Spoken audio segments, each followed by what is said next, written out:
rencontre ye min ye an ka se ka an ye wale min d'abord depuis 2019 an ka plan opérationnel de mise en œuvre an ka programme national ci pour que ka a waleya sabatiya cogoya min na donc waleya min do an bɛ se ka cogo di de polisi de lo an b'a fɔ min ma polisi de lo an ko o bila sen kan pour que ɲama min bɛ ka bɔ badingɛ ninnu kɔnɔ activité minnu bɛ ka kɛ badingɛ ninnu kɔnɔ o activité ninnu ka jɔ parce que activité ninnu a man ɲi ji ma hali n'i y'a lajɛ sisan an ka ji min ta bɛ bɔ ba in de kɔnɔ sisan yɛrɛ pour que SOMAGEP yɛrɛ ka se ka ji ɲuman di mɔgɔw ma o bɛɛ ye problème de ye donc et puis an ye disposition minnu dɔw ta loi kɔnɔ an b'a fɔ min ma code de l'eau loi kɔnɔ k'a fɔ ko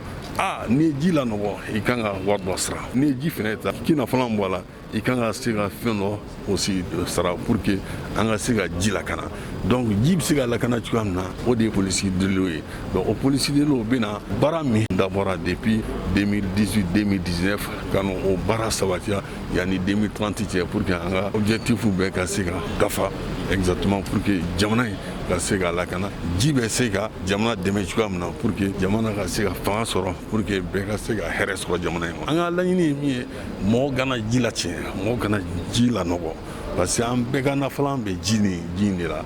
n'i y'a ye aujourd'hui n'a fɔra ko office du Niger ni ji yɛrɛ tɛ office du Niger tɛ se ka kɛ donc office du Niger bɛ parce que an bɛ ka baara min kɛ pour que ka ji bila office du Niger yɛrɛ ka bolo kan pour que mɔgɔ ka se ka u ka baara kɛ office kɔnɔna na n'i y'a ye sisan Selinge bɛ ka courant di o ye ji de fɛnɛ o donc ji nafa ka bon cogoya min na an ka jamana économie kan an bɛ fɛ ko o de sabatiya